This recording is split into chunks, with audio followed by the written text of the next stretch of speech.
The Camry Wellcome Trust Research Program KWTRP in Kilifi is a world-renowned health research unit formed in 1989 when Camry partnered with Wellcome Trust and Oxford University. It hosts over 100 research scientists and 700 support staff working across Kenya, Uganda, and the region.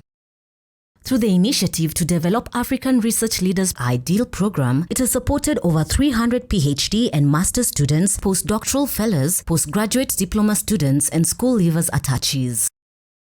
KWTRP works with the Ministry of Health in the COVID-19 response by testing all COVID sample in the coast, tracking transmission of COVID cases, conducting trials of the proposed vaccine and drug in Kenya, and monitoring blood for COVID-19 antibodies.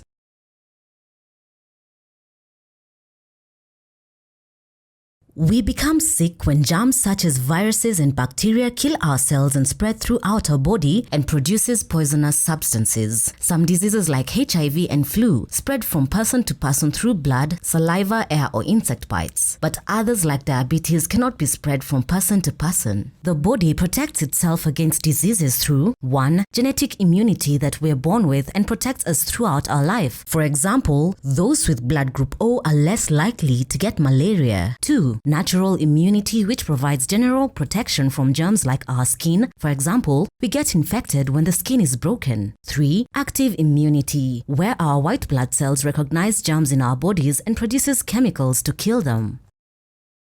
Every time the body is infected by germs, it produces chemicals against them and in time becomes immune to those germs. Vaccines copy this behavior to trick the body into behaving like it is seeing the living germ and releases chemicals to fight it, thereby improving its active immunity without one having to be actually infected. Vaccines are made of dead or living germs which can't cause disease or just specific parts of the germ. For example, the COVID-19 vaccine being tested is made from the part it uses to attach to and enter our cells.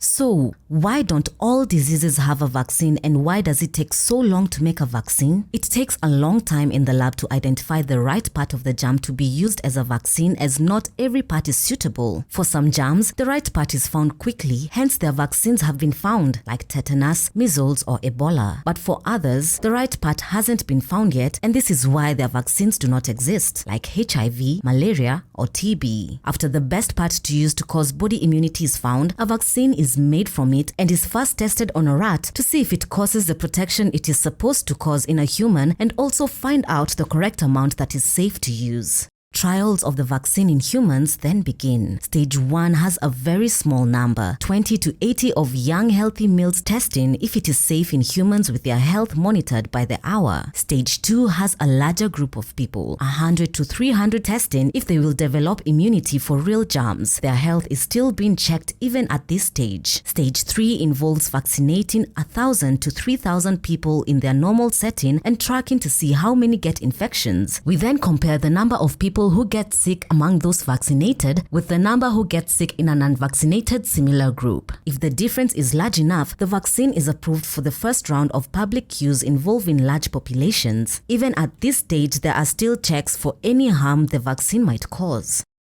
Before the human trials begin, a team looks at the plans and approves the science. Then, relevant health authorities license it once they see it benefits Kenya by realizing a safe, affordable, effective, and necessary vaccine. If there are any health problems affecting the people participating in the trial, independent teams stop the trial until they find out whether the vaccines caused it, like they did in the UK for the COVID-19 vaccine. If not caused by the vaccine, the trial proceeds. An ethics committee ensures that people willingly participate in the trials are protected from harm, their rights are respected, and that they get all information about the harm and benefits of being in the trials. Finally, independent teams continuously check that the trial is being done correctly, look at the results, ensure that they report the results accurately. For example, they don't say that the vaccine is working when it doesn't.